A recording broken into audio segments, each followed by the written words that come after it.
Hi everyone, welcome to another brand new episode of Women of Community Banking podcast. We've got Michelle Shelton with us today. Hi Michelle, how are you doing? I'm good. How are you? Not to complain. Monday afternoon. Monday afternoons are not to complain, though I hate it. So it's okay. I mean, not more than you. You are No, facing so many technical challenges to join the podcast. So firstly, sorry about that. that's okay. That was on me. Again, Michelle, welcome to the podcast. We are elated to have you join us today. I'll do a quick introduction of who Michelle is. Michelle is the COO of Coastal Credit Union based in Raleigh, North Carolina. She's a banker for a life, right? A lifetime banker, almost 2.5 decades in financial services, with almost the last 12 years in credit unions. Very interesting career. She started with Georgia United, moving to SCE, Great Lakes, Silver State, now at Coastal, right? She has seen multiple roles from experience to marketing to now running operations at Coastal. Currently, Michelle oversees retail, wealth, and contact center at Coastal. So, Michelle, I hope I was able to do half justice to your introduction. If I haven't, please feel free to add anything you want to add. Yeah, no, I think you've got it. I've been in this role now for a couple months. Was vice president of marketing for the last year and a half, and then was promoted to this. So you did a great job explaining what I'm still learning. Sounds good. So I am confident now that I was able to do a decent enough job. So let's get into the discussion right now. Michelle, first question which I have right now is which I love asking everyone. You are one of the very rare individuals who have worked with a bunch of credit unions. You've seen the credit union cultures across multiple geographies, multiple type of credit unions. So my first question is what keeps you going? Because you are someone who moves around, does multiple things, again moves around to find something interesting. So what keeps you going? For me, I think it's really, I love to learn, love to meet new people. Moving coast to coast is a bit of a challenge, but other than that, I think it's the opportunity to try something new, take on new challenges. Having been in a few different credit unions, I think it's been interesting to be able to bring my experiences to often organizations where people stay for a lifetime. So, to learn a lot, really understand the different markets across the country. So really, I think that the whole helping people, leading teams, developing teams is really what keeps me going and allows me to enjoy the work that I do. Absolutely. Michelle, let's talk about your journey, right? So, do you want to talk about your journey a bit? I just covered very briefly, but people would love to know from you, So I was never going to be a banker. My like all of mother us. worked for a bank and I was never going to do it. And I said I was never going to do it and then needed a job and got a job as a teller, and it was temporary. And then realized that anything I wanted to do in life, I could do in a financial institution, whether it was law, customer service, leading teams, contact center, sales, marketing, et cetera, et cetera, and had never left. So have started as a teller, have done lots of different branch positions, department positions, head office positions, and really, again, it's been, in the time that I've been doing it continues to evolve. I keep learning, and I love it. And I think that finances and financial well-being are so critical to the world that I feel like I'm making an impact in what I do. I understand. Let's move on to the next section, right? So, what your current role? I mean, I'm very excited to know that there are not a lot of people who think about the way how you're thinking right now, that you can do a bunch of things. You can do actually everything in a financial institution. So why do you want to go outside? Doesn't make sense. Absolutely. So what is your current role right now, Michelle? You want to expand on your current role? That's one. And second, why do you do that? Because you can do five different things outside, right? But what is it that you do right now, and why? Yeah, I think the fun part of the operations role that I'm in is really helping decide and nurture what does banking look like today? I've got branches across Yep. Raleigh area, the Triangle. I manage the contact center. Having the opportunity to kind of support members where they are, where they need the help, I think is critical. Also oversee the wealth team. So Yes. really looking at, how do we take the average consumer, help them build to what they define as wealth? How do we give them the products and services across multiple channels? They talk a lot about the omni-channel and people experiencing things where and when they want. So for me, I think it's a really fun place to be right now because it's a critical aspect to what people need. Yeah, that's fair enough. Absolutely. And let me ask you this question, right? I mean, why credit union? I mean, what excited you to join credit union? I know, at least for me, I came to credit unions accidentally. I never thought that I'd work with credit unions. It was just accident. So, what is the backstory behind that for you?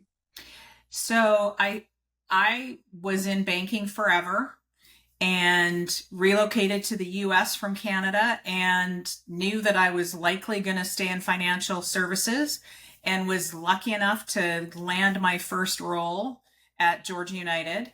And, there were so many differences from working at a really large institution to a smaller, Yes. when I was at the bank I was at, 250 people in the marketing department, went to the credit union, there were 250 people in total, sitting in the office of the CEO, very different aspects of how the team is led, and have just never looked back. I think that what credit unions do and what their mission is, I think is amazing. I think there's a lot of amazing things that banks do. And I'm really happy to be in the space where it's members, helping people make their dreams come true. Yeah, that's perfect, right? Now let's get into few questions that are related to what you do right now, right? Because you've stepped into a newer role from leading marketing at Coastal right now to running the entire operations, because operations is not easy. It's very difficult running it's more like running the credit union, for the lack of better words, right? So my question is wealth management, right? As a whole, I mean, I strongly believe wealth management and commercial, both of these as a focus for credit unions have not been the paramount that it should be. Wealth is not still the point that we should have arrived. So how do you think what do you think is the future of wealth management in credit unions? I mean, do you think it'll grow really fast, or do you think there's a disruption that's needed to make this happen? I think the biggest thing that I want to see happen at Coastal is and in every credit union, I think there's an opportunity for credit unions to help members be ready for the wealth management platform. I think that, in the credit unions that I've operated in, wealth is a different group. And I think our job is to help everybody be able to get there in the way that they want to get there. So, how do we provide the financial education, the resources that help the people get ready for wealth if that's what they aspire to? And so I think it's the opportunity for us at Coastal for sure is how do we help people build towards that, give them the tools that is necessary, and also be there to support the people that are already in need of it. Yeah, that makes sense. Now, dovetailing from wealth to a segment that I love talking about, it's called Henry. Now, I think we were chatting about earlier. Henry is high earners, not yet rich. So these are the individuals that you might want to tap onto the right now for a longer lifetime value, for a longer member lifetime value. But it's not easy to find these people. It's rare. It's sparse, right? What are your 2 cents, Michelle, on attracting this new segment of Henry for credit unions to be more proactive so that we build a lifelong, uh, I would say, relationship with consumers with high lifetime value. So what do you think about that? I think that credit unions still have an opportunity to educate people, younger people that you're referencing, about what a credit union is, right? Having people understand that we can do everything that they hear about that others can do. And I think we have to make sure that we have the digital capabilities to support that younger audience. So, we're always looking for how do we do things better? How do we operate like a digital bank, but still provide the resources of local branches and, get our message out that will resonate with that audience? Yep, I agree. So basically, you want to come. What I hear from you, you want to combine best of both the worlds, right? Get the fintech experience, but have that credit union close knit servicing. That's what all of us struggle with. I'll be very honest, right? That's what all of us struggle with. Yeah. That we cannot get best of both the worlds. So that's so relevant, right? So yeah, that's interesting. Now let's talk about your journey, because this podcast is about celebrating you. It's about celebrating women leaders who have walked a long path. I mean, and again, you have a very special story to talk about. Even you're an immigrant, you came from Canada, you came to this country, found a role for yourself, and you loved this role. Very similar to me, I came from India. Very similar mindsets. I want to ask you a question now. This movement, I mean, or rather, for the lack of better words, you moving to US, finding a different role, this wasn't obviously a bed of roses, right? It was not easy. Cultural cultural change, the way you work, that changed. Have you learned any lessons across the few years? And you want to share a few lessons for people like me and you who came to this country and picked up from scratch, and you're doing amazing. You're a C-level with a large credit union. Maybe people who want to know more about you. And before you answer that question, I want to let you know that one of my very close friends, Fred Ackerman at Langley, same story. He came from Toronto and he is now a CEO of Langley Federal Credit Union in Virginia. Whenever I talk to him, I get the same vibe that we have to come to this country, start from scratch, do interesting things. And I'm so proud of you, Michelle, that what you've done, as I'm proud about Fred. So I just wanted to let you know that. Yeah, I think that from a lesson, what have I learned? It's very interesting to me, especially having lived on both coasts, moved across the US, that there are more similarities than differences. And I think that people forget that people are people. And, there's lots of differences when you live on the east or west coast of Canada, just like there are here. And I think there's the opportunity to think about the new and exciting when you experience something new versus thinking about what you left behind, right? It's very easy to think, well, I liked this better when I lived here, or this was, a better place, when just look at the positive side of things and make the most of the opportunities that you're given. Yeah, I think that is what is the most important thing. Focus on your current. Don't dwell on your past, right? Work on the opportunities that you're given, right? Because that's the only thing that can change tomorrow. Yeah, that's interesting. That's obviously not only is interesting, but that's practical, hard hitting fact and reality for someone like us. Absolutely. Talking about challenges, right? Now, again, I keep on talking like a broken record that I myself have faced a lot of challenges. I mean, where I come from, Michelle, back in India, that place does not even have a Starbucks till now. We got our first McDonald's, I think, 2 years back. Where I stay, basic medical facilities are at least 50 miles away. We have to drive for the nearest decent ER, and that's reality. So that's where I came from, right? And I faced my challenges. So this podcast is again about celebrating challenges, celebrating failures. That yes, I'm proud to say I failed like 10 times and I'm ready to fail another 20 times. But yes, I have to learn from my failures, right? So I want to ask you, obviously, do you want to talk about how do you deal with challenges? How do you deal with challenges and how do you overcome them one by one? Because you've changed so many roles. I'm sure you've had so many challenges. But what's your secret sauce?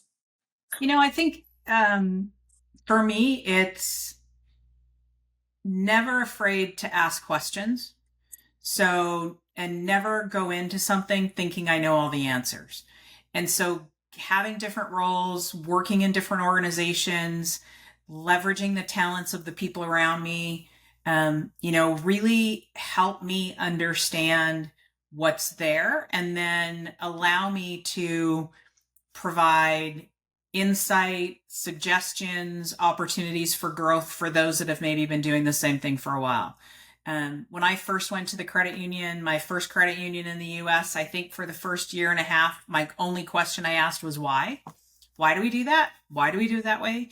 Just to be able to understand what was happening and how I could support it, versus going in and thinking I knew all the answers and that I knew what I was doing, because I don't always know what I'm doing.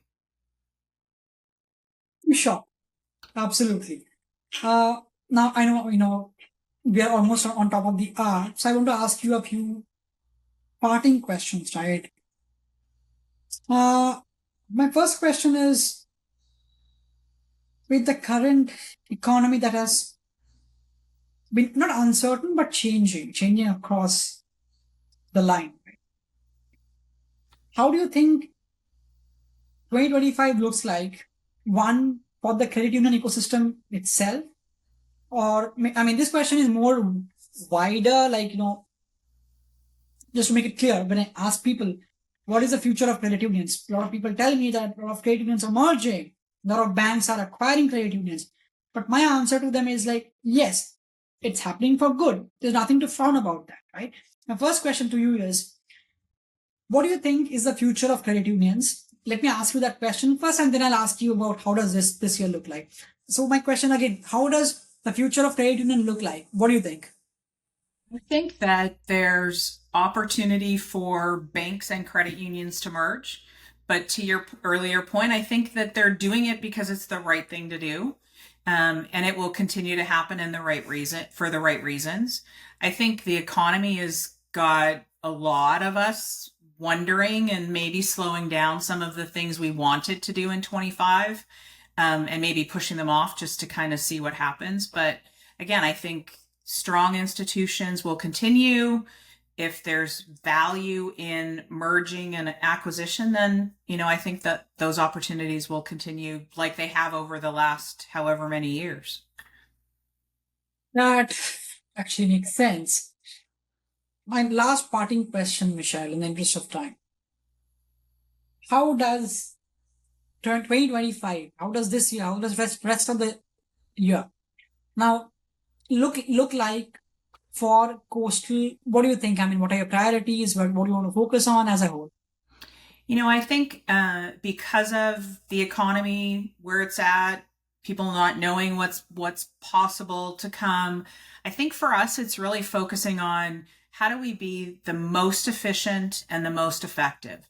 How do we leverage technology? How does AI play a role in how we do our jobs? How do we make sure that our investments are worthy and providing the value that we're looking for?